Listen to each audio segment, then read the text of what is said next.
काय 70 ते 80%, 80 बी नाही 95% शेतकरी चूक करतात. काय आहे माहिती आहे का तुम्हाला? तुम्हाला उदाहरणासहित सांगतो आणि डेमोही दाखवतो प्रात्यक्षिक.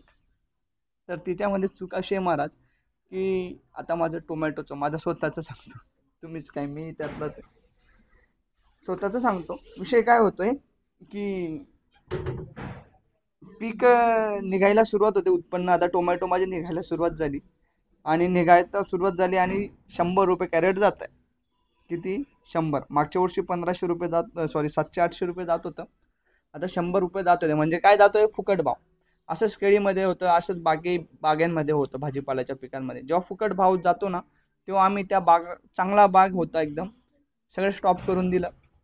म्हणजे त्याला दिलेलं मटेरियल वगैरे, तर त्याची पोझिशन एकदम डाऊन होऊन जाते. तो राहतो सुरुवातीला एकदम भारी आणि चांगला राहिला, उत्पन्न चांगला यायचं राहिलं आणि भाव नाही राहिला की आपण त्याला थांबवणं बंद करून देतो, देणं बंद करून देतो. इथेही बाकी आमच्याकडे केळींमध्येही काही शेतकरी आम्हाला घड निघायचे नाही आहेत किंवा घड जास्त निघायला पाहिजे यासाठी ना वेगवेगळे प्रयत्न करतात. बरेचसे शेतकरी जे मटेरियल आहे ते देणं थांबवून देतात, डायरेक्ट देतच नाहीत.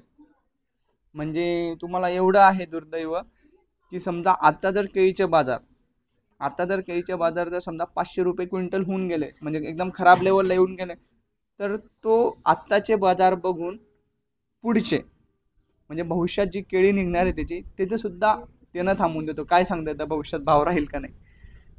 हे सगळं खरं आहे महाराज, आपण देणं थांबवतो, लाख खरं आहे. पण तुम्हाला काही गोष्ट मी दावतो, झाड आपली कार्य थांबवत नाही. तुम्ही त्याला द्या नका द्या. मला डेमो देऊन सांगतो मी. बघा इथे माझ्याकडे एक आहे, ज्याला मी त्याला काहीच नाही केलेलं, फक्त पाणीवर ते जगत आहे. तर ते झाडाची पोझिशन बघा साहेब. तर महाराज मी मागे जे सांगितलं तुम्हाला की झाड आपलं कार्य थांबवत नाही.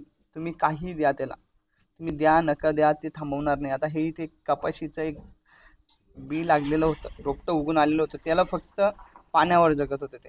मी थोडंसं आपण गार्डन बनवलंय, इथे कपाशीचं बी जगवलं, तर त्याला काहीच नाही दिलं महाराज, पाणी देत गेलो आणि शेवटी परिणाम काय झाले, त्याने त्याचं पूर्ण लाईफ सायकल पूर्ण करतोय. तो थांबवत नाही आहे तुमच्या याच्यासाठी की मला चांगलं खायला भेटेल, काही नाही. तो जशा आहे तशा परिस्थितीमध्ये जगतो आहे.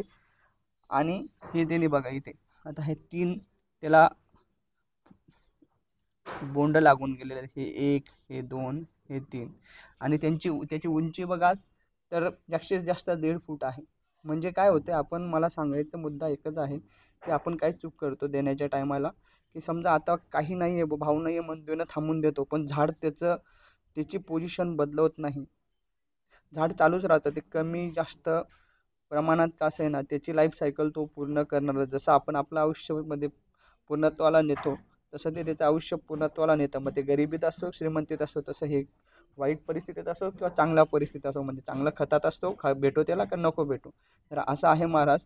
तर थोडंसं काळजी घ्या, नाही तर काय होतं आपण आत्ता थांबून देतो एकदम आणि 4 दिवसांनी एकदम बाजार वाढून जातात, तर नंतर परत द्यायला लागतो. तो टाईम निघून गेलेला असतो महाराज. कारण की झाड तुमच्यासाठी थांबणार नाही, तुमचं उत्पन्न काढण्यासाठी. तर आजसाठी एवढंच महाराज. जय हिंद, जय महाराष्ट्र.